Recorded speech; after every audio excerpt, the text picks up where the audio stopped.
Aš esu Egidijus Baltušis. Gegužės 18 dieną dalyvau kaip žiūrovas Lazdijų bibliotekoje pravestoje paskaitoje apie propagandą Matonio. Paskaitos pabaigoje aš uždaviau porą klausimų Matoniui ir po tų klausimų kelių valandų bėgy Delfio informaciniam tinklalapį buvo paskelbtas kaip Putino propagandos auka ir radikalas. Na ką padarysi? Kas gimsta, krikštysi. Kokius klausimus aš uždaviau jam? Uždaviau du paprastus klausimus, tai nėra paslaptis kažkokia. Pirmas klausimas lietė Džordžo Friedmano pasisakymą Čikagoje. Džordžas Friedmanas yra Stratford vadovas. Pats pasisakymo turinys buvo maždaug toks, kad amerikiečiai, norint palaikyti savo geopolitinį pirmavimą ir gelbėti ekonomiką, privalo sukelt neramumus Rusijos pasienyje ir taip pat pačioje Rusijoje, bet kokiais atvejais neleist susijungti ekonomikom Vokietijos ir Rusijos, nes tada įgautų Amerika labai didelį priešininką. Antras klausimas buvo pernai metais Senato priimtas dokumentas, kurio numeris yra S.2277, kuriame teigiama, kad reikia didinti amerikiečių kariuomenės kontingentą Baltijos valstybėse, Lenkijoje, Rumunijoje, taip pat ir Ukrainoje, eskaluoti ten konfliktą, didinti naujų karinių bazių įkūrimą, kuriame net nurodytos sąmatos. Kad dėl pirmo klausimo Matonis pasakė, kad Friedmanas tai yra tik tai politologas, po to jis truputį pasitaisė, pasakė, jis yra politologijos profesorius. Na, pagrindinis jo darbas vis dėlto yra Stratfordo agentūra, kuri kuria Jungtinių valstijų dominavimo planus. Ir būtent pagal tokį atsakymą Matonis pasakė, kad tai yra tik tai paprasto politologo pasisakymai, kurie nieko nereiškia. Kad dėl antro klausimo jis manęs paklausė, ar aš mačiau tą dokumentą Jungtinių valstijų Senato tinklalapį, aš pasakiau, kad tą dokumentą aš mačiau ir skaičiau iš Google parsisiuntęs. Jis pasakė, kad tokių dokumentų būt negali, jo nėra ir paprastam mirtingajam kaip ir neįmanoma rast Senato dokumentų, todėl jis laiko jį kaip feiką Google. Jis pradėjo po to pateikinėti kaip koks paprastas liberalas skaičius, kaip visi liberalai manipuliuoja skaičiais ir statistikom, nors gyvenimas nuo to tik tai negerėja, nors skaičiai gražėja. Bet realybė yra tokia, amerikiečių kariuomenė važiuoja į tas šalis, kurias aš paminėjau, didina ten manevrų skaičių, didina naujų bazių kūrimą. Ir tai kažkaip prasilenkia su Matonio paaiškinimu. Po to, kiek supratau, tos bibliotekos vadovė atėjo su manim susipažinti piktų veidų, o apsisukus nubėgo žiūrėti telefone, rinkti informaciją, kas aš toks per vienas.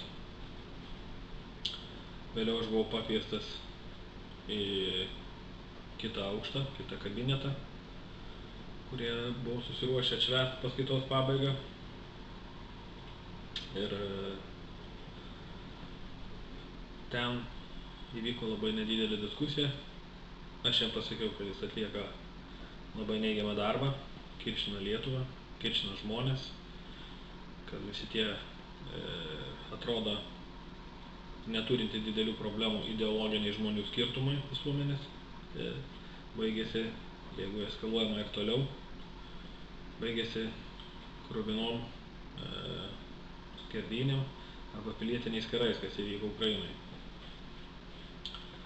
Jis pasakė, kad Lietuvoje yra demokratija, Aš pasakiau, kad aš taip nemanau ir pasakiau, kad jo remiamas portalas Delfi, jį remiantis portalas Delfi nesigėdėja tokių straipsnių prieš kitaip manančius, jūs vadina tuose straipsniuose koloradais ir vatnikais. Matonis pavaidavo save labai užsigavusi ir nustebusi. Jis man iš karto pasakė, jeigu čia būtų Delfio koks nors atstovas, tai mane iš karto paduotų į teismą ir aš turėčiau atsakyti už tokį šmeižtą. Bet kai paskui sužinojau, vis dėlto tas atstovas ten ir buvo, vienas iš redaktorių ar žurnalistų iš Alytaus, jis man pasakė, kad straipsniuose tokių epitetų nebūna ir būt negali, nebent yra galima rasti tokius pavadinimus tik tai straipsnius komentarų skiltyje. Ir po to man pasakė, kad jis už tai mane negerbė ir niekina. Na, man toks tie jausmai tai nelabai rūpi. Bet pamačiau, kad diskutuoti su juo nebėra prasmės, nes žmogus arba nesiorientuoja, arba yra užangažuotas labai savo kvailos pasaulėžiūros. Ir trumpai šnekant, su juo diskutuotas pats, kas ant protezo ieškoti pulso. Todėl atsisveikinau ir išvykau. Grįžęs namuose Delfio tinklalapyje, Delfio paieškos sistemoje įvedžiau vieną žodį raktinį vatnikas. Automatiškai Delfis parodė visus straipsnius, kuriuose yra minimi tokie žodžiai. Ir netgi prie to paties Delfis paieškos sistema išmetė netgi Koloradą. Tai tikrai yra begalė straipsnių su šiais epitetais ir man, kiek supratau, yra labai daug temų, straipsnių šitą temą, šitais žodžiais parašyti, būtent kas liečia ideologijos skirtumus ir neapykantą. Taigi, aš nemanau, kad Matonis nežinojo apie šitos straipsnius ir jis atvirai melavo.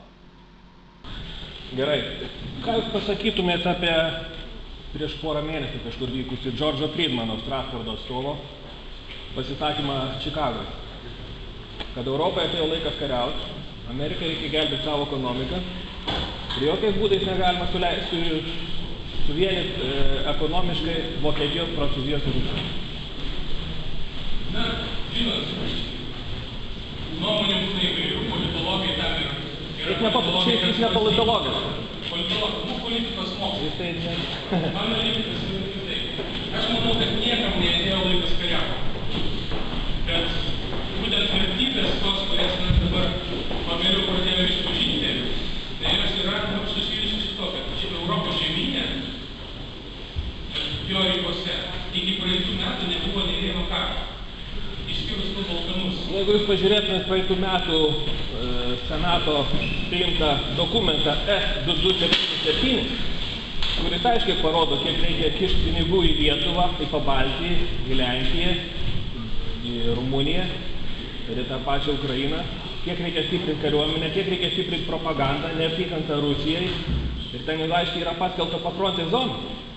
Tas jau irgi nesako. Remiantis konkrečiai originaliais Senato kažkokiais dokumentais? Taip, jis yra konkretus dokumentas S2277. Tai yra labai didelis dokumentas, kuris ir parašytas, kad reikia ruošti šitos kraštus neramumams.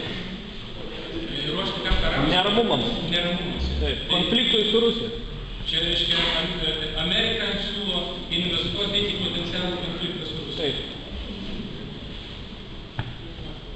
Jūs tą perskaitėte Senato puslapiuose? Taip, yra išleistas dokumentas. Galima Google jį labai lengvai susirasti. Įsiverskite 2277, dviem kalbom netgi galima gauti. Būtent Google jūs galite surasti ir dokumentus pagrindžiančius tai, kad Elvis Preslis yra gyvas.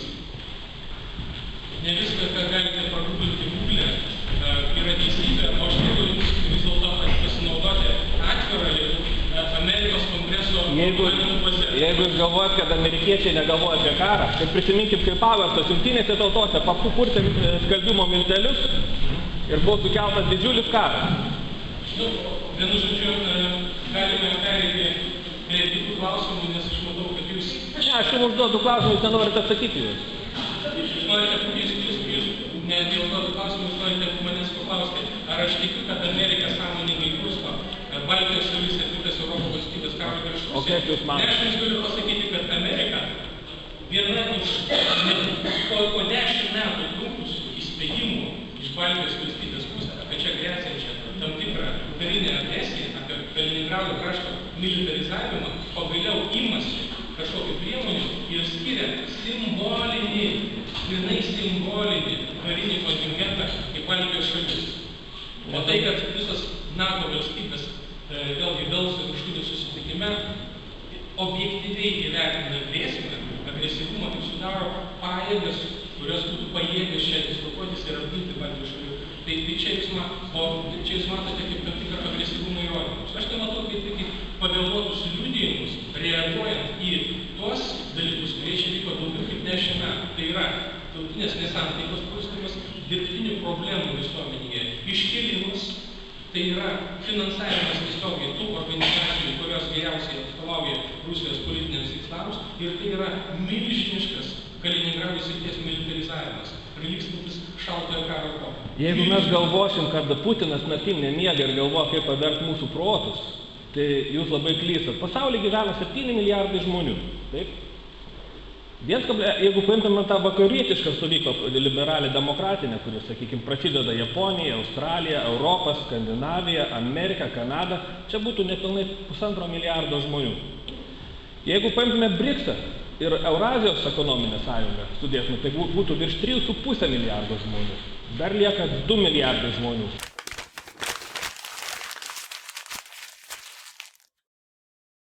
Milijardai žmonių turi Lietuvoje praktiškai likę. Nebeapsimoka čia vargt dėl tos Lietuvos sienos. Rusija yra suinteresuota, kad šalia jos sienos būtų kuo mažiau svetimos kariuomenės. Ačiū už jums, bet kol kas dar nieko negavau. Gal galėtumėt man atnešti Putino pinigus? Tai labai jūsų, man įdomus samprotavimai. Aš jūs visus kažkur girdėjau ir kažkur skaičiau. Aš pasakysiu tai, labai džiugu, kad jūs irgi skaitote.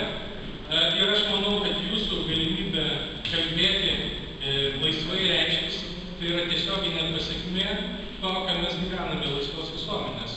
Nes daugelį tų valstybių, kurios yra į rytus nuo mūsų sienos, ypač Rusijoje, jūs negalėtumėte atviram forume taip diskutuoti.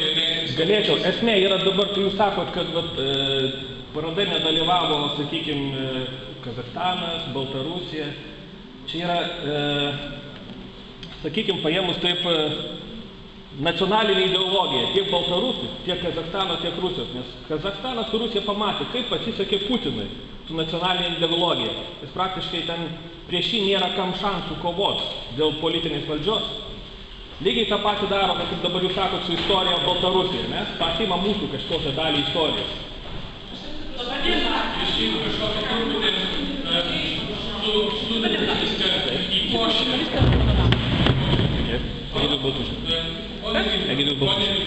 Malonu. Galima pasikalbėti su... Galima, be abejo. Tada netrukdo žmonių, kuriems visiškai neįdomu.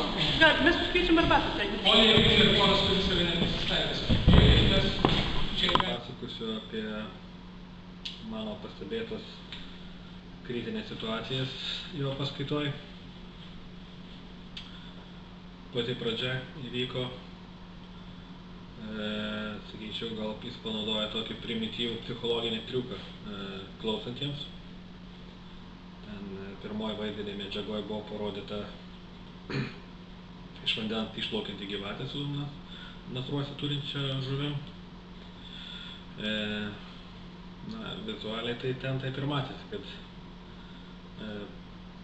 reptilija nešasi pagautą grobį į krantą sudraskyti. Jis savo teiginiais bandė paaiškinti,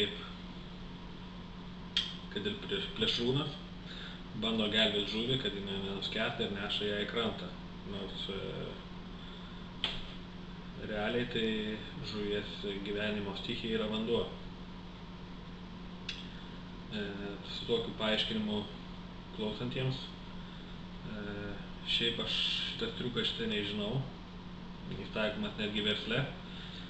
Tai yra, tiksliau pavadinus, įtaigos manipuliacija. Ten bandoma parodyti savo vidinę pasaulėžiūrą. Tokie daugiau triukai yra skiriami dvejojantiems arba kritiškai nusiteikusiems žmonėms ir parodyti, kad tu nieko nesiskiri nuo jų ir tu kalbi aiškus ir suprantamus dalykus, tai patraukdamas juos psichologiškai. Bet kai aš pamačiau šitą pirmą triuką, tai aš supratau, kad jis ir pačių klausančiųjų negerbia. Jis jais naudojasi kaip kokiais žemesnio lygio padarais. Antram video epizode buvo parodyta moteris trijuose kadruose. Pirmam kadre buvo nufotografuota iš Rusijos televizijos kanalo. Aš esu matęs tą video reportažą, kur pabėgėlių stovykloje moteris pasakoja apie patirtą egzekuciją, kur buvo nukryžiuotas vaikas ir to vaiko motina buvo tampoma šarvuočiu, kol žuvo jinai. Po to ta pati moteris parodyta dar porą fotografijų, liktai teigianti kažkokius kitokius komentarus ir bandoma ją sukritikuoti, kad jinai dalyvauja epizoduose šmeižiančius Ukrainos kariuomenę. Na, ta istorija sunku vertinti, nes kadangi nei aš, nei ten sėdinti žmonės, nei Matonis nebuvo Ukrainoje, nei nematėm tos scenos Slovenske. Bet mane nustebino tai, kad aš esu matęs būtent šitą Matonio parodytą vaizdą, kaip sukritikuota ir ten parodoma, kad jis yra tie sekantys 2 epizodai apie tą moterį yra sufalsifikuoti. Žodžiu, šitam epizode galiu pasakyti, Matonis tiesiog nesigėdija rodyti tai, kas jau yra sukritikuota, įvertinta kaip netikra, bet visiems žmonėms visiems pateikia tai kaip rimtą įrodymą. Šito istoriją aš galėčiau pasakyti, kad jis bando pateisinti Ukrainos kariuomenės drastiškus žudimus, naikinimus. Matėm ne vienas per televiziją sudraskytus rytų Ukrainos vaikus, žmonės, begalę sugriautų pastatų. Taip kad vieno vaiko nužudymas šito situacijoje nieko nekeičia. Ar jis buvo nužudytas ar nenužudytas, žmonių yra nužudyta begalė tenai. Bet galima pagalvoti, kad Matonis bando parodyti situaciją, kad Ukrainos kariuomenė nežudo, tik yra šmeižiama jinai.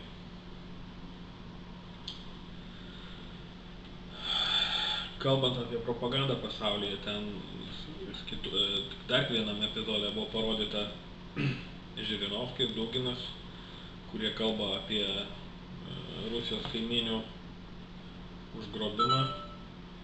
Rodomas videoklipas, kur Rusija plečiasi, kolonizuoja taip plėsdama savo teritoriją. Krymo atvejais. Na, aš esu matęs ir iš vakarų pusės, ir iš NATO, sakykim, tokių reklaminių klipų, kur parodyta, kaip NATO ir amerikiečiai sunaikina Rusijos sąjungininkus. Netgi parodyta su datomis, kada tai vyksta, per kiek laiko sunaikinama, kokie aukų skaičiai, kaip yra po to padalinama Rusija, kam atitenka jos teritorijos. Na, čia, sakykim, nematau prasmės diskutuoti, nes čia daugiau panašu kompiuterinį žaidimą, kas būtų, jeigu būtų. Bet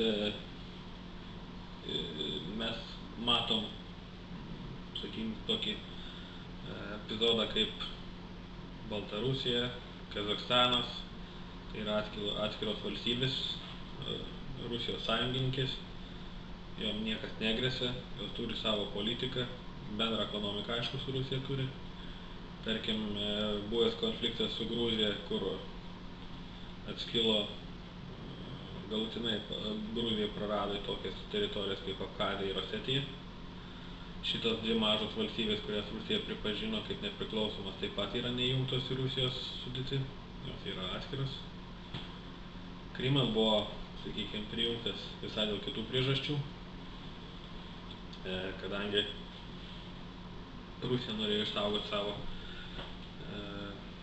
karinę įtaką Juodojoje jūroje ir Juodoji jūra leidžia jai išeiti į Viduržemio jūrą. Netekus Krymo, jinai būtų likus tik tai šiaurės vandenyne ir kažkiek rytų pusėje, Ramiajame vandenyne.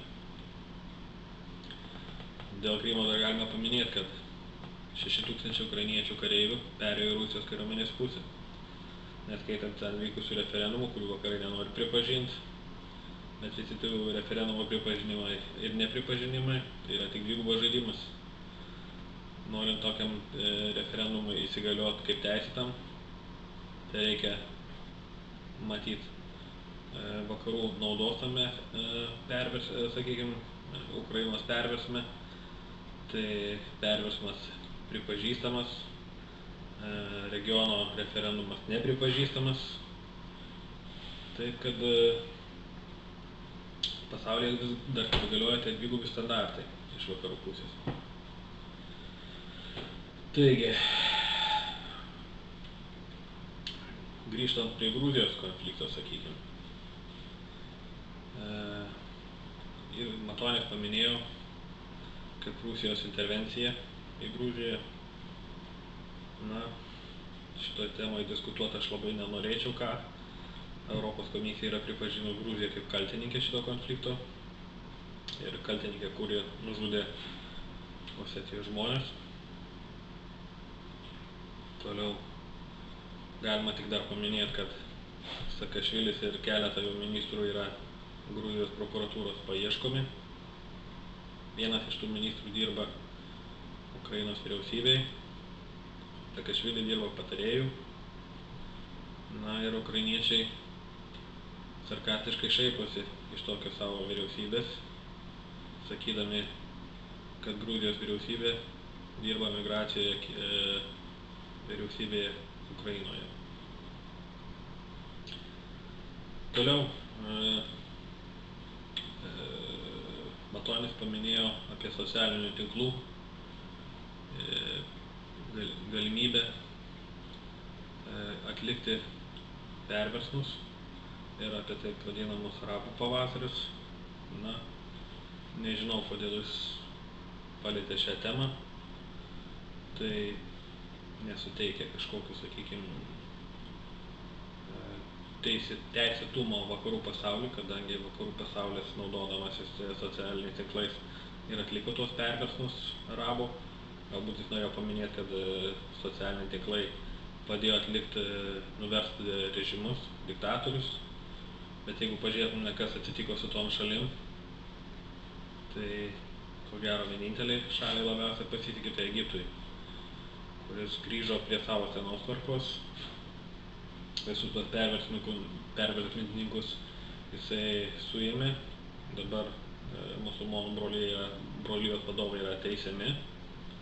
Ir ko gero ten bus įvykdyta mirties bausmė.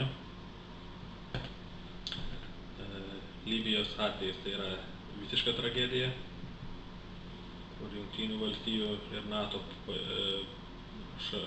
NATO kai kurios šalis tiesiog kišosi į tą valstybės sunaikinimą.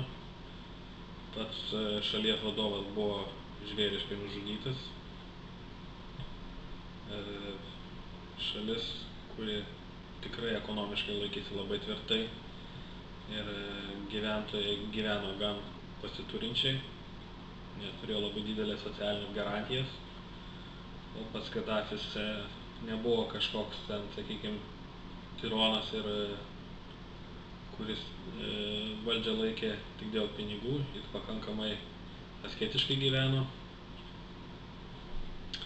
Bet, kaip sakoma, šalis jau yra sunaikinta. Ten valdo ją dabar grupuotės ir teroristinė arabų organizacija, tai vadinama ISIS. vakariečiai yra užgrobę naftos pramonę ir uostus. Taip, kad šalis yra apiplėšinėjama iki šiol. Reiškia, kad karas atsiperka amerikiečiams. Clinton yra pasakius, kuris stebėjo tiesiogiai Kadafio nužudymą, kad mes atėjom, pamatėm ir jis žuvo, jis mirė, ir po to jinai nusikvatojo skardžiai. Žodžiu, kaip atstovė, jinai yra cinikė. Situacija Sirijoje irgi galėjo baigtis taip pat, bet aišku, jinai liūdna, kai jinai tai čia tęsiasi. Pagrindinė kova vyksta su ta pačia teroristinė organizacija, kuri atsirado, mutavo, sakykime, iš Al-Qaidos. Jeigu žiūrint Al-Qaidą, tai Al-Qaida irgi taip pat yra vakarų valstybių kūrinys. Ir jos tikras pavadinimas yra Al-Qaida Manumat, ką iš arabų kalbos išvertus yra, galima būtų pavadinti duomenų bazė. Pavadinimas irgi gan vakarietiškas. Jinai buvo sukurta kovoti su Tarybų Sąjungos invazija Afganistaną.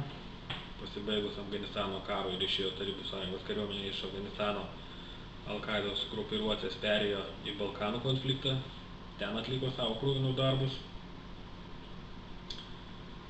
Po to įvyko rugsėjo 11 teroristiniai aktai Niujorke, kur buvo susprogdinti keleiviniai lėktuvai, sugriauti 3 dangoraižiai, nors vieno dangoraižis į niekas neatsimušė joks lėktuvas, ten degė viršutiniai keli kabinetai. Tai vadinamas pastatas numeris 7, po 7 valandų jisai sugriuvo tokiu pat kritimu kaip ir prekybos centrai, buvo susprogdintas Pentagonas ir buvo nukritęs vienas lėktuvas prie fermo, bet ten nerasta jokių nuolaužų kaip ir prie Pentagono. Taigi, Al-Qaidos,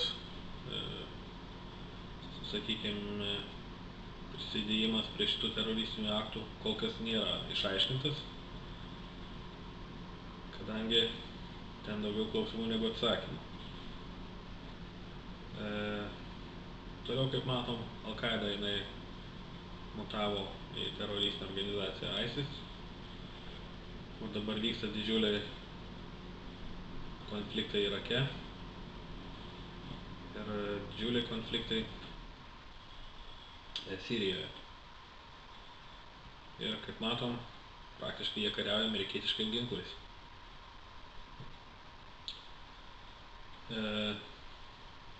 Toliau buvo paminėta Matonio kaip priekaištas Rusijos propagandai, tai Russia Today televizija.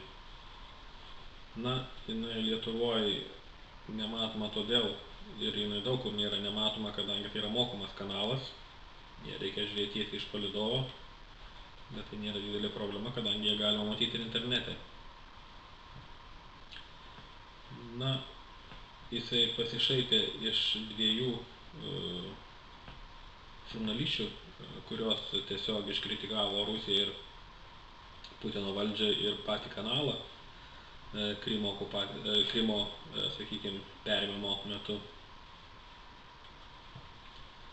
Ten galima pasakyti tik tiek, kad tos žurnalistės dabar išėjusios iš Russia Today studijos, jos, aišku, bedarbės iki šiol, bet žiūrint į patį kanalą, jis yra gan korektiškas, jis pateikia alternatyvią nuomonę, dirba daug žurnalistų su jais, jis gan įdomus, daug gan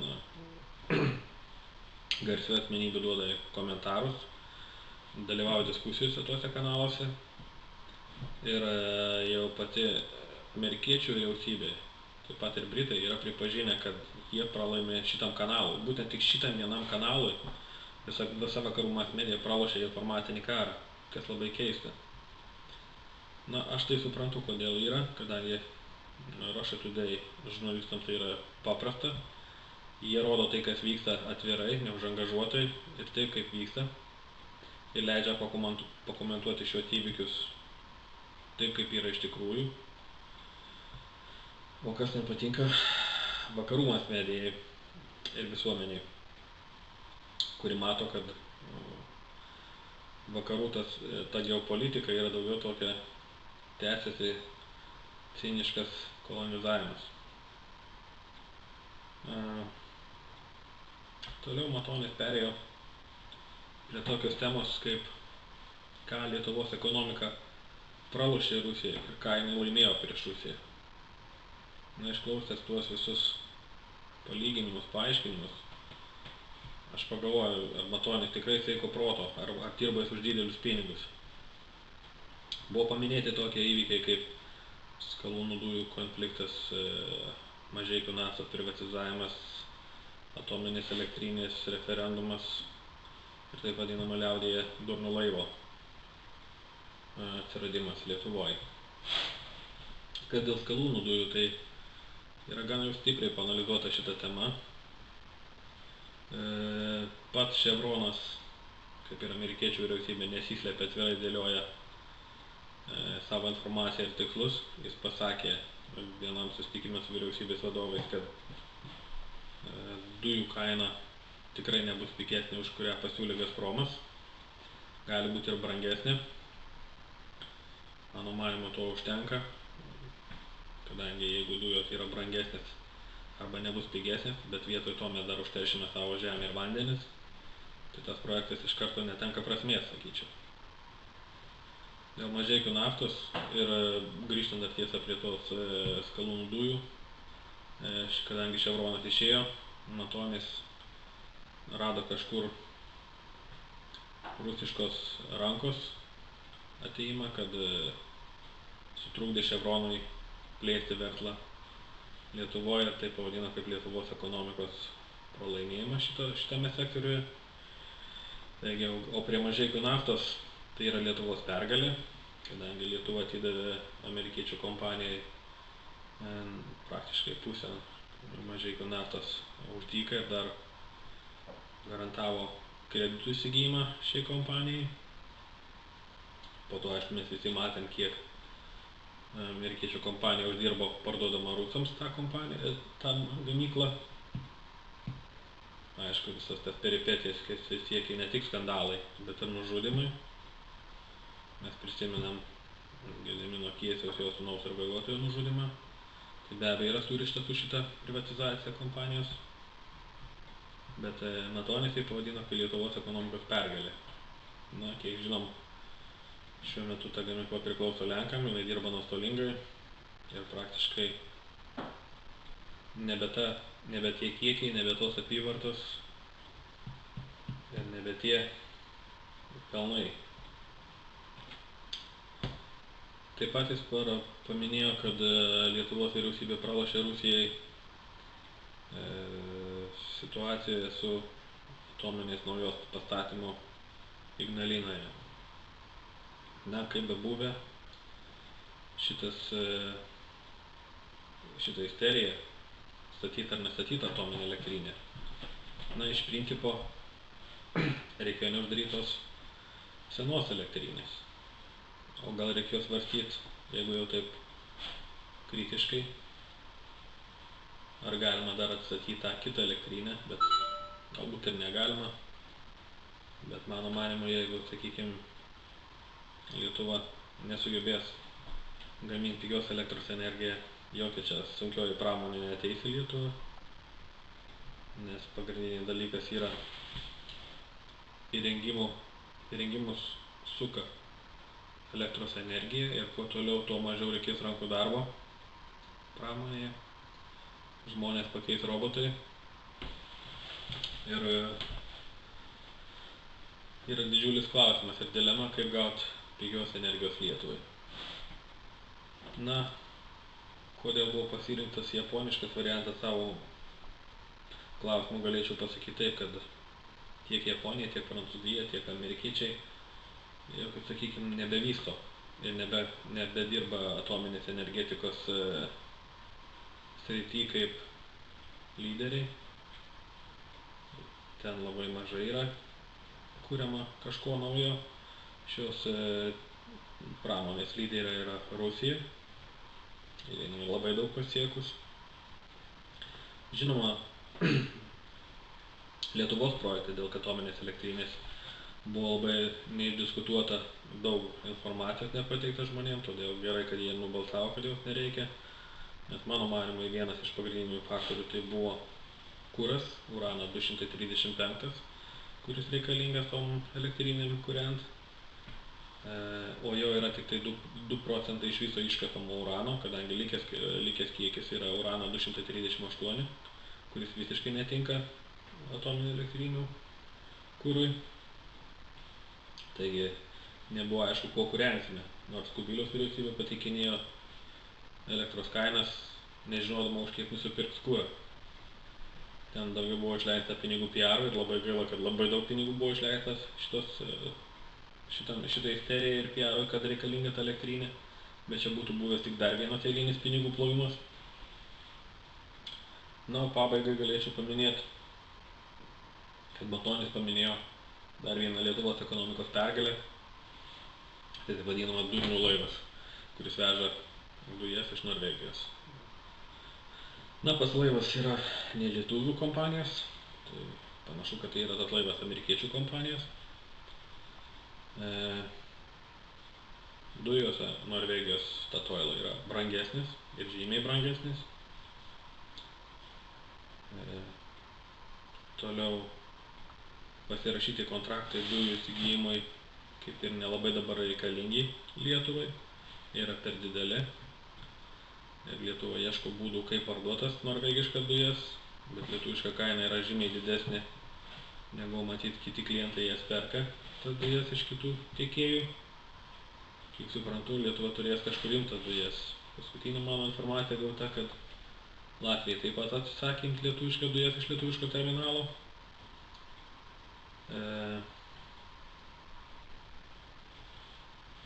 Toliau valdžios pagiros, kad būtent šitas laivas ir šitas terminalas leido išsigąsti Gazpromui ir jisai sumažino kainą, bet čia yra tikra, kaip sakant, kvaila profanacija, nes sumažinti kainas taip paprastai negalima atsiradus kažkokiam laivui, kad ir 100 laivų, ir netgi atsiradus lietuviškam gręžiniui dujų kainos neįmanoma būtų sumažinti, kadangi yra pasirašyta sutartis, o dujų kaina skaičiuojama Lietuvai yra, tai yra pagal dizelinio kuro ir mazuto kainas Londono biržoje. Toliau yra Lietuva priėmusi tam tikrą energetinį paketą, kas įtakoja kontrakto kainą, ir dar įtakoja kontrakto kainą Lietuvos dujų perkamas kiekis. Šiek kiekis paėmus yra nedidelis, kurį perka iš Gazpromo, aplamai Lietuva nedaug dujų sunaudoja, tai yra 3,5 milijardo kubų per metus. Na, jeigu paėmus, sakykime, 6 metų statistiką, gal Maskvos miestas, kai dar nebuvo prijungtas Maskvos City ir ten kiti nauji rajonai prie Maskvos, Maskvos miestas per metus sunaudoja 28 milijardus kubų per metus. Taip kad Lietuva sunaudoja kažkur tik vieną mikrorajoną Maskvos, kiek tas sunaudoja dujų. Ir jeigu Gazpromas norėtų užsukti dujas Lietuvai, jis net nepajustų, kad prarado vieną klientą. Na, o Lietuvos absurdiškas bylinėjimasis, sakykime, Helsinkyje dėl dujų kainos tik parodė, kad Lietuva kažkokį kelia triukšmą ir visose bylose su Gazpromu pralaimi. Na, tai va tokios ir yra Matonio vadinamos pergalės prieš Gazpromą ir Rusiją. Nuo tokių pergalių galima verkti ir priverstinai šypsotis. Na, buvau užsiminęs apie sausio 13 šaudymą. Šita byla man irgi atrodo tokia politiškai užangažuota, kadangi vis tiek, kaip bebūtų, galima pripažinti, kad dalyvavo snaiperiai.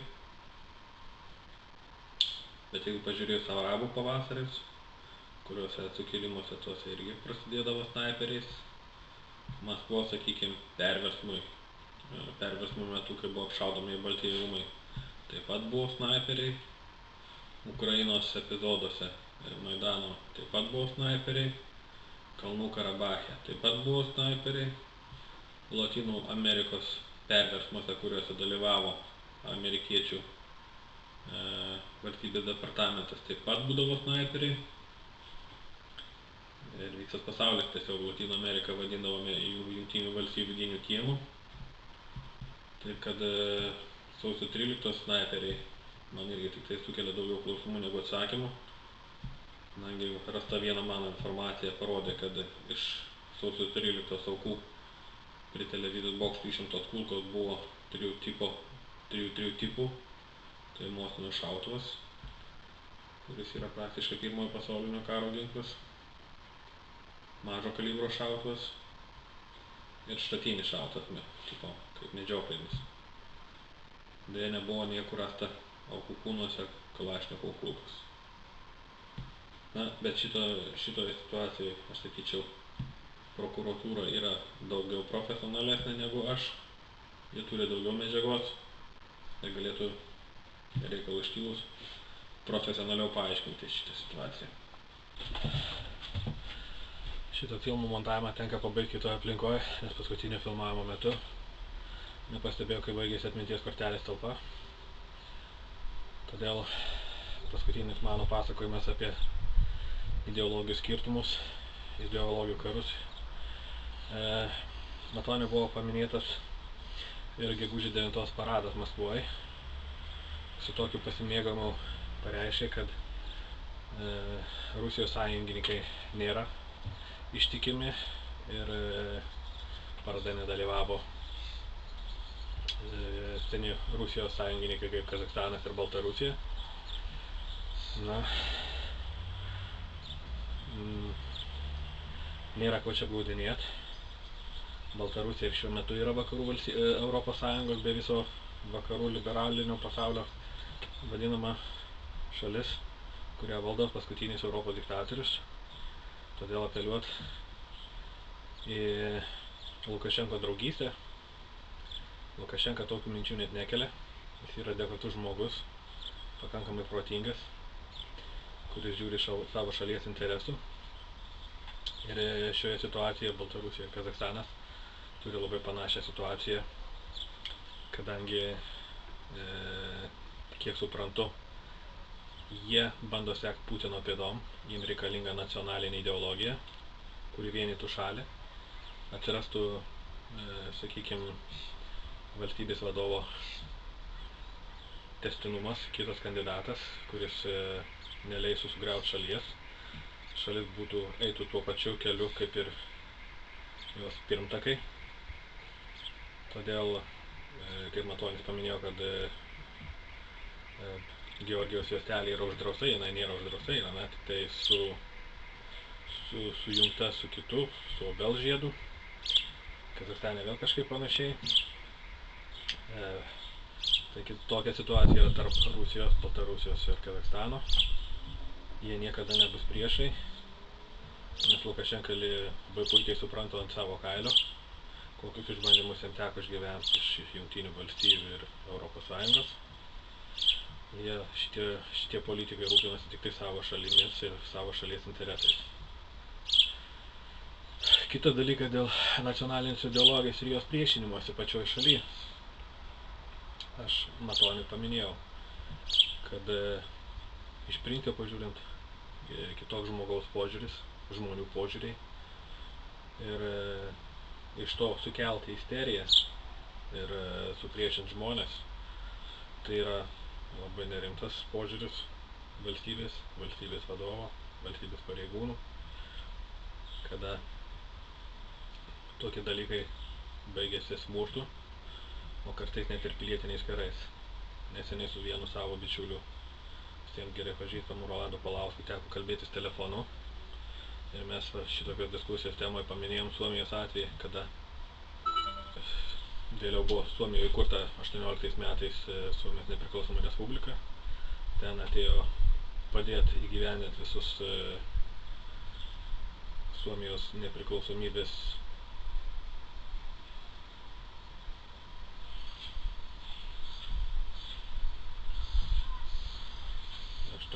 18 metais įvyko Suomijos, buvo paskelbta nepriklausomybė, o tame pilietinėme kare 18 metais, jeigu paimtume vasarį, kovą, balandį, gegužę, birželį,